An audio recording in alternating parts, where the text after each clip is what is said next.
Okay, welcome back. 140 points on the Nifty at 17,462. Things are looking super strong. The Nifty PSU Bank Index is the top gaining sector as we've been highlighting. This is, of course, the Adani rub-off. Metals are at number 2 position with a 1.67% gain. That is the Nifty Metal Index. And then it is energy, the Nifty Energy Index with the 1.5% gain. So this is the lay of the land, looking pretty solid. Let's welcome in the management of Nazara Technologies. The company's 9-month FY23 revenue growth came in at about 80%, which is above their own guidance of between 70 and 75%. So will they beat their own guidance handsomely, or are things starting to slow down a little bit? Well, let's ask the company. Nitish Mittersain is founder and Chief Executive Officer at Nazara Tech, and he's with us to take some questions. Nitish, great to have you with us here. Thank you very much for your time. So let me just start there. The April to December numbers are strong. They're running ahead of what you said you will do for the full year. So what's the fourth quarter panned out like, and what will the full year number, where will you end up for the full year in terms of growth? So, our Q3 is always the largest quarter of the year because of seasonality in our business. So as of now, we're staying to our earlier guidance of 70 to 75% for the whole year. I think many of our businesses have grown very well. We're very happy to see the growth come back in Kidopia, which is our flagship early learning product for kids. And our esports business, where we are the market leader with 80% share in the market, we continue to grow and build that business out. So I think overall, we're seeing every segment of our business grow. All segments are profitable for us, and we're very excited as we enter into FY24. Okay, hi Nitesh, good morning. Thanks so much for joining in. So 70-75%, you're sticking to that for FY23, but you're confident about FY24, right? So what should the growth look like out there? And for the first 9 months, I think margins are in that vicinity of around 9.5%. Sustain, I think your guidance earlier was that you get to double digits. So do you hold on to that, and what's the trajectory from here on? Yeah. So I think our guidance for the whole year was 70 to 75% on top line growth and 10% margins, and I think we're sticking to that. I think if you take a step back, right, I think the gaming industry in India is set to explode. The macro factors because of faster data, better payment, digital payments. The youngsters really enthused about all that gaming has to offer. We're seeing a multi-year, growth trajectory, not just for us, but for also the entire industry. And also with the government stepping in and trying to bring better regulation, clarifying a lot of important points like TDS, etc. I think even our government is now recognizing that gaming is becoming a large industry in India, and they should support it. So I think we have very strong tailwinds, behind us, and this should allow us to grow very fast. The other big thing that is important to note in gaming is that there are large technological changes happening or new trends coming up, which will be a big boost. So I would like to call out, for example, virtual reality, which has been around which has been in the horizon for many, many years, is now at an inflection point. And I think, Right. Virtual reality will allow you to go from being, playing a game to... Nitesh, sorry to come in, Nitesh. Can you give us can you quantify that? I mean, you have given us the outlook in the past as well. This tremendous potential, the measures that you all are taking as well is quite commendable. But what do we look at? I mean, 70-75% is done for this year. 10% margins, you're saying you're going to get there. FY24, how's it shaping up? So we're still working out our annual operating plan, so I don't have a specific guidance to give you. But what I can surely share is we expect our esports business to grow at a fast pace. We expect Kidopia, which is just picked up steam in the last quarter, to actually grow because of the price increases that we have done and ability to spend faster. I think you will see a much higher growth. It's grown our gamified early learning grew 26% year on year. For the first 9 months of this year. I think next year it should grow at a much faster rate than 26%. So I think these engines for us will continue to grow very rapidly in coming year. Nitish, for Kidopia, could you tell us what is the subscriber addition in the first 2 months of the fourth quarter? Just to try and assess if numbers have sustained. Because you took price increases as well, right, in the last quarter? We took two price increases in the last 2 quarters. We went from in the US, we went from $7.99 to $9.99 now, and our customer reaction has been positive. We've not seen any increase in churn, or drop in conversion rates. So the metrics are looking very healthy. While I don't have specific 2 months data, I think this quarter will continue to show, positive momentum. And I actually think that this positive momentum will accelerate. And one important point for that is that the price increase applies to only new customers and not our existing customer base. So as we acquire more and more customers in the coming quarters, you will see the real impact of this price increase, come into our ARPOs and overall improve our margins. Okay, Nitesh, thanks so much for stopping by. You're sounding reasonably confident on the outlook. Hopefully, the next time we chat, you could give us a couple of numbers as well. Wishing you a good Friday ahead, and we touch base soon. Well, for the time being, let's turn our attention to the real estate space. Well, the space has been underperforming, actually, post the hawkish commentary that came in from the RBI. And also, there were expectations of more rate hikes. That's what could impact demand. But to understand whether or not it is as of now, we're joined by Mr. Atul Goel, the Chief Financial Officer at Brigade Enterprises. Hi, Mr. Goel. Good morning. Thanks so much for joining in. Well, let's talk about our home city from where we are coming across. Mumbai registration data suggested that low-ticket housing is seeing a bit of a slowdown in terms of demand. Do you concur? Is that true? Good morning. I cannot say much about the Mumbai, but I should say in South cities, the momentum is there. And what we have done in Q3, that momentum continues in Q4.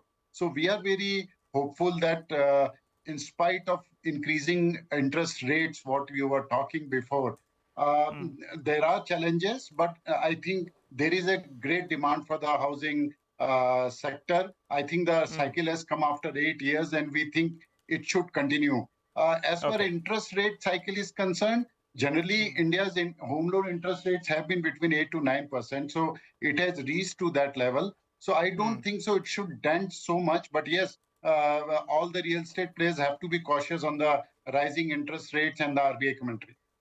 Okay, all right. So you're saying demand is strong. I just thought if you could give us a sneak peek into the Mumbai market, but I know that you don't have very large exposure out here. So you're saying that the parts where you are functioning, demand is rock solid. And you believe that maybe interest rates are peaking out as well. That's great news. What about price increases? Have you managed to push through some of that? I recall, in the past, you'd indicated that you're in launch phase. Have prices as well moved higher? Definitely, prices have increased higher. You can just see the latest prop equity report where they are saying that prices across India is increasing in properties. In Bengaluru, overall, it has gone to 6 to 7%. We have taken price increase of around 8 to 10%, and this will continue. Launches are also at much higher rate than what it were or what you have planned. So there is a demand. Till demand is there, price increase will be there. But yes, of course, real estate developers are cautious not to overprice it and then have a inventory overhang. So if you also see the supply is very less than the absorption which is there in the market in all the three cities, and inventory overhang in Bangalore is 10 months, in Hyderabad it is 14, in Chennai it is again 15, 16 months. So inventory has been coming down, more launches are coming, and of course this will lead to price increases as well. No, this 8 to 10, Atul, hi, good morning. 8 to 10% would be over a period of time, right? Or this is recent? I mean, over the last 1, 2, 3 months. 8 to 10% will be over time. You can say over time. In this 9 months.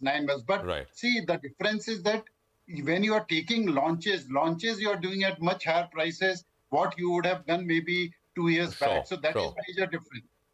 Right. Now, can you tell us in terms of pre-sales, where will you end up? 9 months, I think you're at about 2,600 crores. Where will you end up for the full year, sir? It's we would not like to give guidance, but I can say Q4 will be much better than Q3, and we will definitely surpass our last year pre-sales target, definitely. So, just on that point, Atul, what the Mumbai market is witnessing is a rush towards luxury houses because of what the budget announced. I mean, the regime changes from the 1st of April. Is that something that you're witnessing in Bengaluru and some of the other southern markets that you operate in? And if that's the case, I mean, my concern is that will Q4 be a big pop quarter because everybody's rushing to buy these houses before the 10 crore cap comes in, and then will things taper down from the first quarter of next year onwards? 10-year cap is a very, very high luxury housing. In Bengaluru or in South, to get a house of 10 crores is a big news. So I don't think so it is going to affect in South. Of course, Mumbai and NCR will have that effect. That's why people are rushing. In Bangalore, Chennai and Hyderabad, we are present. We are not seeing anything, and you don't have 10 crores houses on regular basis, which comes here in these three cities. All right, Mr. Goel, a couple of days ago, we had Mr. Razak of Prestige Group who joined in, and he was giving us their ambitious plans for 2026. They said that from around 12,000 crores of pre-sales, they're going to go close to double that. Do you all have any targets? By 2025, say for Brigade Enterprises, what should the numbers look like from current reckoning? So, see, I'll not give you the specific targets, but I'll say that we are targeting around 20 to 25% increase in pre-sales year on year. So, what we are targeting is to achieve 10 million pre-sales in next 2-3 years, and that is what we are targeting right now. 10 million, 10 million square feet. This is over 2 years, right? Because you'll be about 5 million square feet a year. In FY23 also you'll be around 5, right? Yeah. So we in 23 we will be surpassing the last year pre-sales definitely, and then after that we are targeting 20 to 25% of growth, year-on-year growth. Year-on-year growth, provided the market is good. All right, and you're saying the market is good as of now. Although great to have you with us here. Thank you very much for your time. It's a pleasure having you with us here on CNBC-TV18. Good luck. 170, I mean, this is looking better as compared to what it was looking like 10 minutes ago, 15 minutes ago, the Nifty that is. We've picked up and we're not very far away from the day's highest point, which is now made at 17,495, almost 17,500 by the way. And we're, just 10 points under it, less than 10 points under it. Mitesh is with us for a quick check on things. Mitesh, welcome back. Good morning again. So there is a push higher, right? And it's sustaining so far, although we are within the first hour. What would you do? So, Prashant, I've started the day with 4 buy calls, and I think, at least with day before yesterday's pullback, getting nearly wiped out yesterday, I think starting just above yesterday's high was a very positive sign, and I think that kind of suggests that the momentum in the short term should be on the upside. So, adding on to positive sentiments over here, I think the Nifty is heading towards 17,600 as the minimum, possibly in case of good case scenario, 17,750, 800 zones could be tested as well. So if somebody wants to buy a fresh, today's low, which is about 60 points lower from here, becomes your stop loss. And on the upside, as I said, 17,600, 800 are the target areas. And on the stock side also, I think maintain long buys, have a buy on Tata Power, keep the stop below 205 here. Look for targets of 215, 216 to begin with, and maybe even higher levels can be tested eventually. And the other stock which I like is AV Capital. It was a recommendation earlier as well, even now continues to inch higher. So that's a buy with a stop at 150 for targets of 162.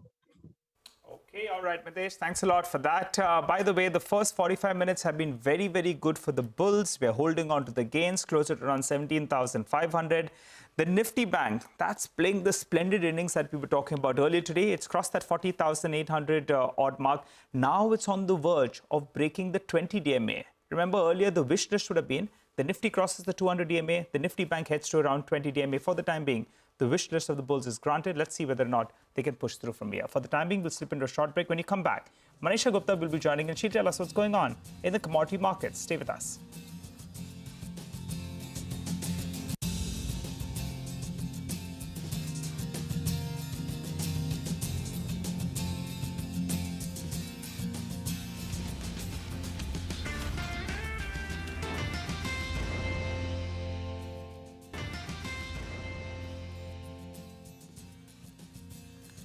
Welcome back. It's been a good morning for the equity market. Let's figure out what's happening in the world of commodities. And Manisha Gupta is joining in with all the headlines. Happy Friday, Manisha.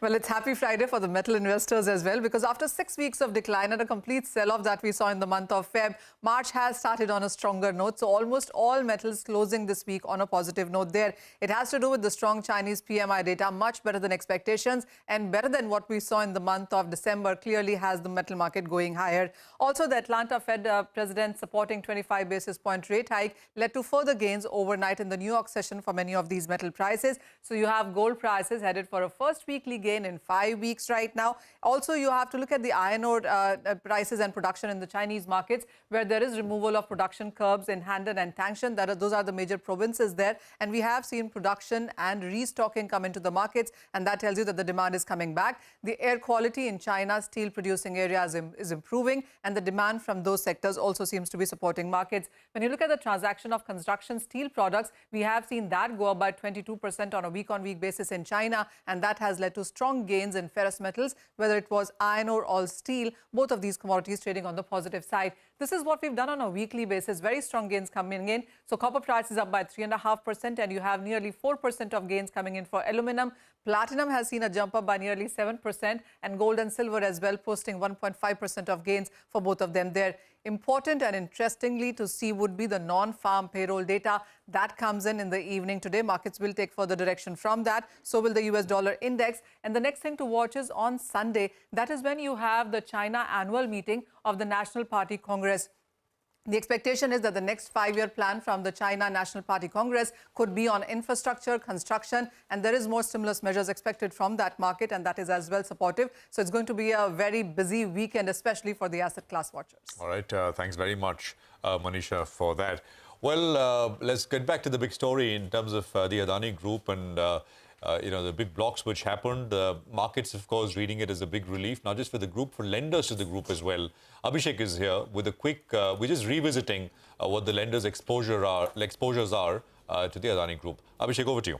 Well, Prashant, we have data for lenders, which is banks and NBFCs, who have an exposure to the Adani Group. So there are 6 lenders whose data I have. A total a little under 60,000 crore is what they have as an exposure to the group, which forms about 0.96% of their total loans. So amount-wise, the highest exposure is of SBI, State Bank of India, which is about 27,000 crore, but it forms about 0.88% of their overall loans. So the key point to look is at the percentage of loan book exposure to Adani Group, which is the highest for REC, which is about 1.7%, followed by IndusInd Bank at about 1.52% and Axis Bank at about 1.21%. The lowest exposure amongst all these names is of Bank of Baroda, which is about 0.6% of their loans. Back to you. Okay, all right. Thank you very much. Got that. Abhishek, good, you were pointing out all the details there. The market, as we're wrapping things up before Lata comes in, is actually in fine form, 175 points higher, steady as she goes, absolutely no dithering or any sort of unease, at least as of now. And it's got legs. The Bank Nifty is, of course, supporting all the way. Broader markets are okay. At the index level, the mid-cap index is up 0.5%. But beneath the surface, obviously, far more advancing stocks than the declining ones. You've got IT performing today, some consumer stocks doing well. Bharti has come back with about a 1% gain as well. So pretty decent. Actually, cement is the one space that's under a little bit of stress within the Nifty pack, the Nifty 50 pack. Some of the names like Ultratech, for instance, are down. But aside of that, Prashant, I mean, it's looking like a very, very robust screen as of now. I think we just have to face the afternoon litmus test, right? The 3:30 closing litmus test. That's what the bulls would fear. No, absolutely. But Surabhi, as we were saying, right, in the US also, especially on the rate side, things are looking too stretched, right? So sometimes, and by the way, equity markets went up despite yields rising, dollar rising. So maybe we are in for a bit of a reprieve, at least in the very near term, after being down for some time now. Especially down here, 17,490, a good session so far. We'll take a quick break. On the other side, our special segment, it's the economy. My colleague Lata will get chatting with a representative from Swiss Asia Capital, and we put the focus on the price moves in the commodity space this year so far. Stay tuned.